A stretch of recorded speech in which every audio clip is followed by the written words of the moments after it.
Assalamualaikum. Selamat petang semua, okey. Potis sibuk tak sempat nak buat live apa semua, tak sempat lah. Banyak kerja lah, okey. Apa cerita Pak Hitam? Pak Hitam apa cerita Pak Hitam? Okey. Aku tengok dah tempoh 2-3 hari ni Pak Hitam banyak menyalak.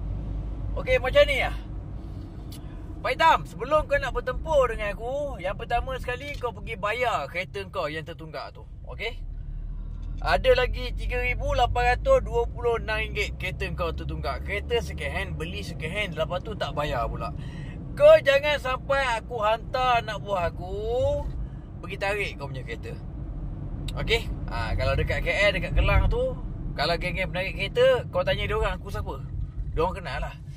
Jadi sebelum kau nak bertumbuk dengan aku dengar kau nak cari aku, betul. Tapi sampai hari ni kau tak sampai pun depan petang hidup aku. Kau jangan cakap orang yang kau ketuk-ketuk telefon, orang masuk dalam. Tak ada pun orang masuk dalam sebabkan kau tak ada. Macam rumah tu masuk dalam tu kes dia. Kes 376, 377 tu kes dia buat. Tak ada kaitan dengan kau pun. Takkan dia nak bantai buntut kau kes 377. Ke kau bagi buntut kat dia. Okey, macam ni. Sebelum kau nak bertumbuk dengan aku, kau sidik kau tanya dulu ayah-ayah, abang-abang Kuantan ni siapa Potis. Kau pergi tanya dulu. Okey, kau ni aku tak spot, muka kau dah kira bagus dah. Okey, kau pergi tanya ayah janda Kuantan ni, siapa dia? Ayahanda Abalong Paduka Tok Bentara Harimau Berantai. Siapa dia?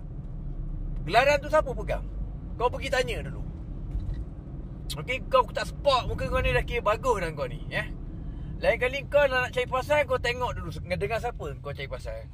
Kau jangan fikir semua orang kau panjat-panjat kau boleh naik. Semua orang kau petik kau boleh naik.